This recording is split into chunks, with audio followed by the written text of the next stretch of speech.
banywanyi ba Kazoza FM ijwi ryo kugwiza umwimbu namwe bakunzi b'ikiganiro Deutschkurs ikiganiro mumaze kumenyera mutegurirwa n'igisata ca Centre multiculturel allemand yo kuri Université y'u Burundi mugashikirizwa na Jewe Paul Ndayihereje ndabaramukije ndabifuriza ikaze muri kino kiganiro c'uno munsi kumugoroba. None tugiye kuganira kuki mu by'ukuri ikiganiro c'uno munsi gifatiye ku byo twavuganye ku byo twaganye mu byo twize ku ndwiheze. Ivyo navyo sibindi muravyibuka nibijanye n'ibice bitandukanye bigira aho umuntu aba, bigira inzu yite maison, yite appartement, yite studio. Ivyo ari byo byose uko ingana ukwiri irafise ibice bitandukanye.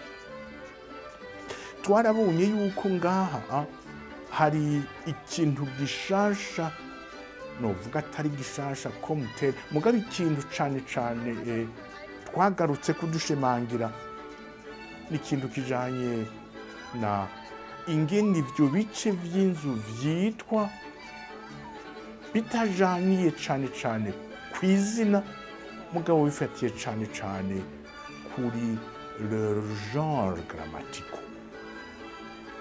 Muravyibuka ururimi rw'ikidagi rufise 3 genres grammaticaux: genre masculin, genre neutre na genre féminin. Rero ivyo vyumba ivyo bice bitandukanye aho umuntu abaye bivanye n'ingene vyitwa, ushirako der ari masculin, das ari neutre canke di. Reka twibukanye mfashe uburorero bubiri gusa. Mpereye kuri les substantifs au genre grammatical féminin ni di terrasse. Di terrasse muravyibuka ni terrasse, ni balza, ni balcon. Di terrasse. Mugabo attention abo twari kumwe hariho n'irindi jambo ryitwa balcon. Mugabo ryo ni masculin. Aha rero ngaca nibutsa yuko nta buhinga buriho, ntimurondere cane ego kwibaza n'ibisanzwe mbe ni kubera iki der, ni kubera iki di. Oui, nuko bimeze. Terrasse comme substantif, comme nom commun mu kidagi ni féminin, ni di terrasse. Mugabo ico sigura di terrasse nico der balcon isigura. Des balcons ni rindi jambo risigura la même chose, cette même partie de la maison.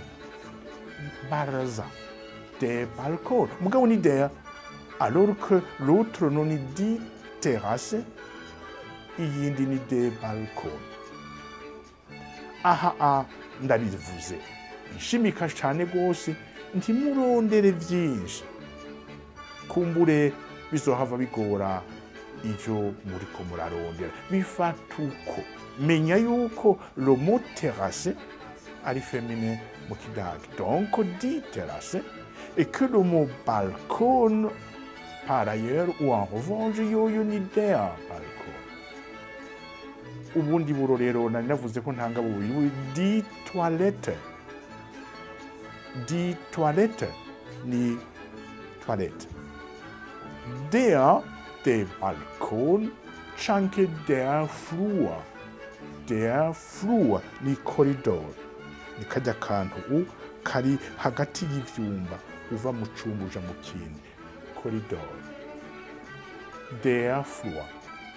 Ubundi burorero nibutsa avec das qui est novuga le troisième et dernier genre neutre ni das. Das Schlafzimmer ni icumba umuntu araramo, ni icumba aho abantu barara.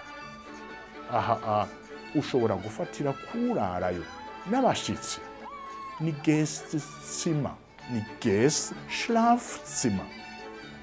Gäste ni abashitsi, Schlafzimmer murakibuka ni pièce araramo, bande babashitsi. Gäste Schlafzimmer amufise iki ijambo rimwe risigura ikintu kimwe, une réalité imwe mugabo igizwe n'amajambo atatu atandukanye. C'est une des particularités de l'allemand, la formation de nouveaux mots à partir de ce qui existe, la création de nouveaux mots à partir de ce qui existait ou existe. Donc, Gäste-Schlafzimmer ni icumba c'abashitsi. Vuga icumba abavyeyi bararamo. Elternzimmer, Eltern-Schlafzimmer. Eltern twaracize mu gice ca kabiri, Eltern n'abavyeyi. Schlafzimmer twarakibonye ku ndwi iheze, ni harya hantu umuntu aruhukira. Bande abavyeyi. Eltern-Schlafzimmer. Ijambo rimwe, une réalité imwe, mugabo uravye igizwe n'amajambo atatu atandukanye, à savoir Zimmer, Schlaf ivuye muri Schlaf ni kuryama, na Eltern. Ngibi ahanini ivyo twize, ingene les différentes pièces bazita mu kidagi, cane cane twaciye tubona yuko ziri mu mirwi itatu. Hariho les mots zitwa avec das, ce sont des mots neutres, die, non, féminin, et der masculin. Ndabisubiramwo, ntimurondere cane, ntimurondere kubera iki, oya, ijambo uraribonye urarisomye ahantu, baza canke urabe uheze ubifate, ni der, fata ni der, ni das, ni di. Mbega définite article ikora dans quel contexte? Contrairement à indefinita, article twarayibonye igihe twari muri leçon ya gatatu, ifise forme zibiri, ein canke eine. Ni igihe uriko uravuga ikintu citwa gutyo nyine de manière générale. Uvuga ikintu citwa gutyo de manière, mbega iki ni iki? Iki ni was ist das? Was ist das? Das ist eine Frau, uyu ni umufasoni. Das ist ein Kind, uyu ni umwana. Abo bantu izo réalité humaine mvuzu, umwana n'umufasoni, genda hariho hose kuri iyi si babituko. Ico gituma eine Frau, ein Kind, canke ein Jung, canke ein Herr, ein Mann. Donc, indéfinite article ni guhura uvuga ikintu citwa gutyo de façon générale, haba iwacu canke ahandi hose. Définite article avec trois formes différentes. Der pour masculine, das pour neutre, die pour féminine. Quelle que soit la catégorie grammaticale par rapport au genus, au genre, menya yuko ikiba gikoresha dans un contexte bien particulier. Mvuze nti das ist das Schlafzimmer, urumva mba ndiko ndavuga iyi icumba, iyi pièce ndakwereza, ndiko ndayikwereka. Das ist der Garten, ça c'est le jardin, ndiko ndayikwereka, urayibona ndayibona. C'est donc ikintu bien précis ngomba mbere no gutuma ku rutoki no gukoza ku rutoki ndi das ist der Garten, das ist die Terrasse und canke das ist das Badzimmer. Donc ni ikintu bien particulier uba uriko urabona mba ndiko ndabona. Iyindi contexte d'emploi ya definite article n'igihe tuba turiko turaganira tuvuga ikintu tuzinanye twe nawe. Ejo ku mugoroba twarahuye par hasard muri ville, turaganira turaramukanye, ndakubaza mbega urondera iki? Wambariye ngo iki? Ich suche, je cherche, ich suche ein Heft. Ich suche ein Buch. Ich suche einen Tisch. Canke wambariye ich suche eine Lampe. Ngira ngo mwavyumvise. Kuri ivyo byose mugenzi wanje yarondera twatanguje ein canke eine selon le genre. Eine Lampe, einen Tisch, ein Heft canke ein Buch. Nukuvuga iki? Arondera ikaye, igitabo, itara, atazi ryari iryo, agiye ku isoko ntazi ino connaît pas la situation réelle sur le marché. Donc arondera isoko, arondera itara. Arondera itara ryomufasha kubona canke rifasha umwana wiwe kugira ashobora kugira amadevoir neza habona. Mugabo twahuye uyu munsi mu gitondo, ndamuramutsa ndamubaza nti mbega vya bintu waronderaga ejo warabironse? Mwavyumvise neza. Ndiko ndamubaza ibintu yambariye yariko ararondera ejo. Yarondera iki? Ikaye, ein Heft. Yarondera igitabo, ein Buch. Yarondera iki kindi? Yarondera itara, eine Lampe. Akarondera imeza, einen Tisch.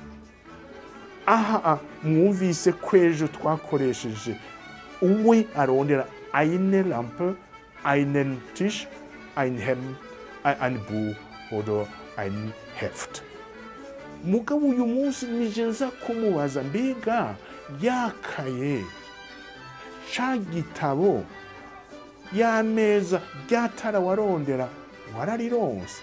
Nukuvuga iki? Ndiko ndavuga ikintu yarondera, nzi ko yarondera, nawe nyene azi neza ko yarondera. Donc turiko tuvuga ikintu duhurije tuzinanye ku kintu. Aha rero nkoresha definite article. Mugabo murazi ikibazo nyamukuru nukumenya mbega Heft. Heft ni das. Heft ni da, ni der. Canke ni die. Oya, Heft ni das. Ndamubaza mbe waratoye das Heft. Kuko ndazi ko yayirondera kandi twaranabivuganye. Buch ni das Buch. Neutre. Ndamubaza mbe waratoye urumva turiko turavuga igitabo nzi ko yarondera kandi nzi nawe nyene ko azi ko yariko arakirondera. Aha nkoresha das Buch. Ejo yavuga ich suche ein Buch. Nico kimwe n'imeza, nico kimwe n'itara. Donc mu ncamake definite article ni gihe muriko muvuga ikintu muziko, ikintu muzinanyiko canke muriko murasoma, ukoresha definite article igihe utagomba gusubiramwo ico kintu kuko cavuzwe, canditswe kandi wagisomye ava aho ugeze. Muri ico gihe ukoresha definite article. Nibi ahanini rero twabonye. Reka rero dutandukire uyu munsi ivyo vyumva twiza amazina ingene babivuga mu Kidagi. Reka turabe ingene bashobora kubirokaliza. Ubu tugiye mu gice cyo kudekriva ivyo vyumva. Uyu munsi rero turaza kuraba ikintu ciswe locale adverbien. Locale adverbien. Locale adverbien. Adverbien, c'est la forme du pluriel, il y a adverbe. C'est la forme du pluriel, il y a adverbe. adverbe nayo c'est un genre de mot, un groupe de mots. Nk'uko tubizi hariho amakategori de mots atandukanye yose hamwe ni munani mu kidage. Hari article, nous en savons pas mal de choses. Hariho verbe, tunavons beaucoup de choses. Hari ikindi cyitwa nomen. Hari adverbe rero. Adverbe ni wundi mugwi muri ya mugwi munani gize ururimi rw'ikidage. Aha kubera ari question de localiser la pièce ya gupresence. Nk'ubu ndashitse ndumva ko nkeneye guca ahantu gukaraba canke kugira iki, ndashobora kubaza umushitsi uwo nagendeye ni mbega nihe nshobora gukaraba. Wo ist hier ein Bad? Wo ist hier ein Bad? Bad murayibuka. Bad ivuye muri baden, koga. Ndiko ndabaza wo ist hier ein Bad? Ukuvuga iki? Nsavye uwo nagendeye kunyereka aho toilette iri canke salle de bain. Aha rero azokwifatisha iki? 1, 2, 3 adverbe zikurikira: da, dort canke hier. Ego no mu kibazo hier irimwo, mugabo no mu nyishu kirashobora kugaruka. Mbajije rero wo ist ein Bad? Wo ist eine Toilette? Wo ist eine Toilette? Canke karema wo ist die Toilette? Mugabo reka tuvuge eine Toilette kuko yabo waruzi kwiriho wari kumeye nahiri ntiwari kubaza. Reka tuvuge eine indefinite. Aha rero bivanye naho uwo mugenzawe wagendeye, umugenzawe ubajije, bivanye naho ico kintu uri kurarondera kiri, azovuga das Bad. Das Bad umubajije ist hier. Nukuvuga iki? Nukuvuga aho hantu urondera ugomba kuja ni ruhande yaho awari. C'est par rapport à la personne qui parle, qui répond à votre question. Das Bad ist hier, ni hafi yiwe. C'est à peine si il ne touche pas l'endroit. Die Toilette ist hier. Hier, donc, c'est l'endroit le plus proche y'uyo ariko aravuga yishura ikibazo. Même chose. Baza, wo ist hier ein Bad? Mugabo, si hafi yiwe. Ni ntambwe. Mugabo, si hafi. Azovuga ati, das Bad ist dort. Dort. Die Toilette ist dort. Je vous renvoie quand même à quelques mètres, un peu plus loin. Mais entre les deux, dort et hier, hariho une autre possibilité, un autre scénario.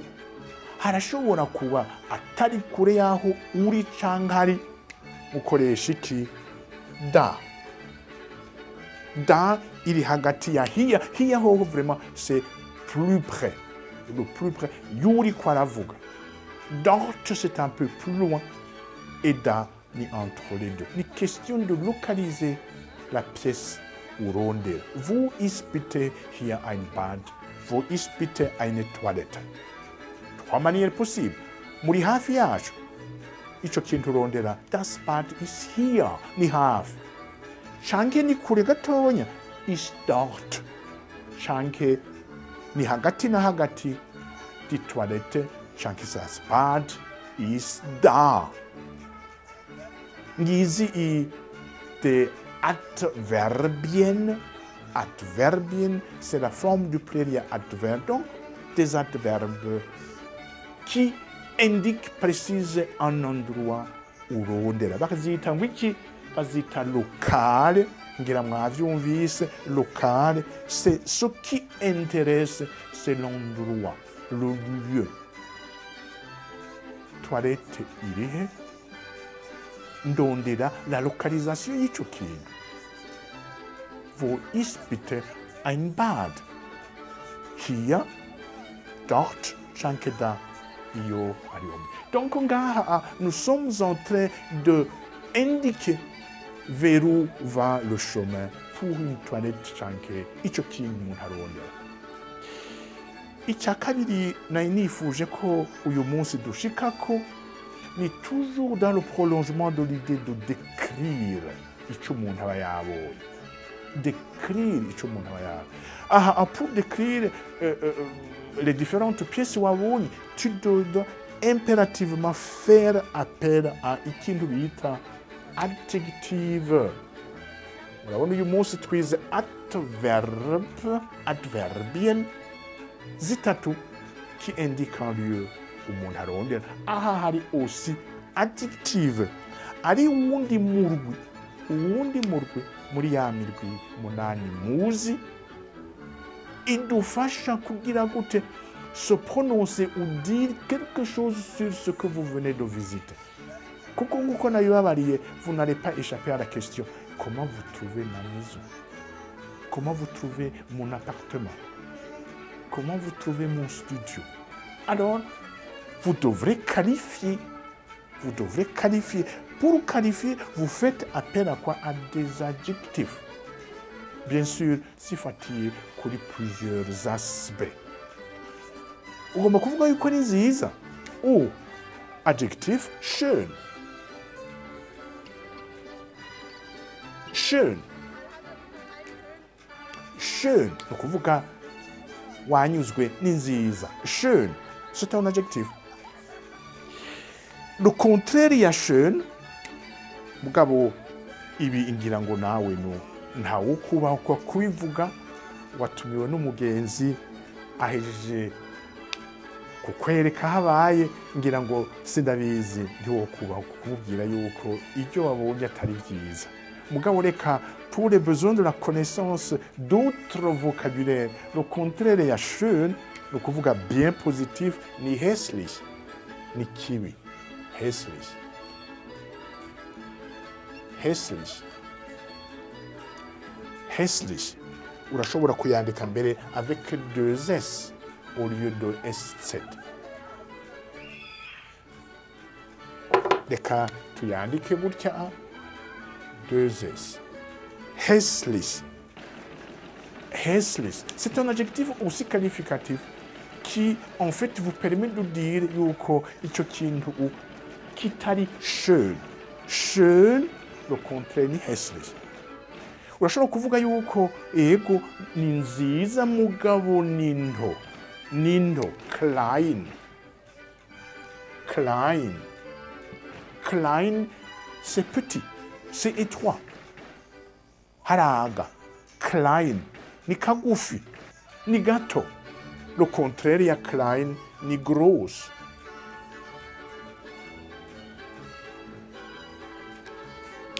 Une chambre, na urashobora kuyibona naho yibamwo ukabona kuko nukuri wo kwifujije yaba yoshoboye kuba nini gatoya.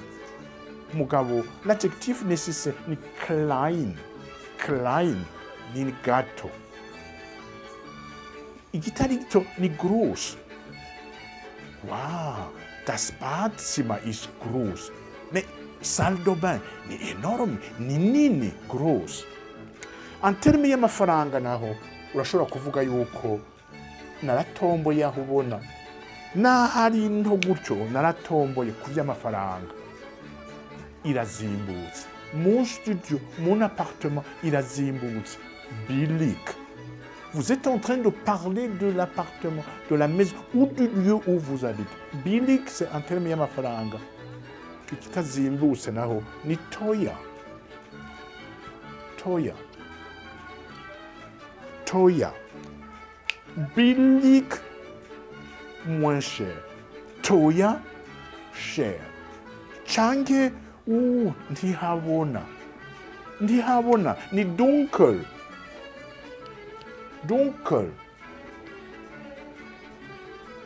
Dunkel. Dunkel, ndihabona. Oya, hari hakeneye kwera un peu plus y'umuco. Es ist dunkel. Le contraire ya dunkel, es ist hell. Oya nukuri harakeye, harabona. Hell. Jewe nibaza yuko twogeza ngaho mu buroro ndabahaye, isaji isi y'umurwi wa amajambo, grammaticalement bita adjective, akaba ari umurwi umwe muri ya mirwi 8 igize ikidagi, en fait bita adjective. Ngaha adjective qualificative, ni kuvuga iki? Vous exprimez ce que vous pensez après une visite des lieux. Aha hantu nabonye, es ist schön, ni kuvuga iki? Ni heza. Le contraire ni hässlich. Schön, hässlich. Klein, groß. Petit, grand. Billig, amahera zimbutse, toya irazimvye. Dunkel ni ndihabona neza, sino ni hell. Nibaza ko bien sûr on peut élargir la liste de vocabulaire. Mugabo reka dufate noy. Ugiye mu nzu nshasha, noy ni nshasha. Itari nshasha ni alt. Iyi nzu yanje ubona ni nshasha, niho bakiyubaka, niho igihera ngo noy. Irakuze, iri mu kugwa, alt. Voilà quelques mots qui en fait devront vous servir ou nous servir pour nous exprimer sur un petit tour umuntu yahejeje kugira lors d'une visite des lieux. Nous kuvuga iki? La reconnaissance ensemble avec votre hôte des différents lieux, des différentes chambres. Azokubaza de toute façon, mbega byifashe gute? Reka nibaza ko tugeze ngaha pour muri kiganiro cuno munsi, kundwiza tuzobandanya n'ikindi kijanye na personal pronomen. Et bien sûr, comme nous le faisons régulièrement, nous allons nous concentrer sur 2 verbes novuga qui passent bien pour cette thématique de wohnen aho umuntu aba. Ingene umuntu yiyexprima yuko yahakuza akoresheje 2 verbes, gefallen canke finden. Mugabo ibi tuzobigira kundwiza, aho uyu munsi ahanini twagarutse kuri les différentes appellations des pièces constituant une maison, cane leur genre. Der, das, die, aho twabonye yuko nta bundi buhinga ukumva mu nshasha baza mbega quel est son genre, mbega bavuga der, mbega bavuga die canke das. Ucushirako et sa forme du pluriel. Ivyo twaravyize kandi tuzobibandanya. Mugabo nivyo kundwiza. Nuko reka tugeze ngaha pour aujourd'hui. Ikiganiro cacu gisa bikiriko kirahera. Reka tugeze ngaha mugabo mvuga nti Imana ibazigame, ni kundwiza. Auf Wiedersehen. Tschüss.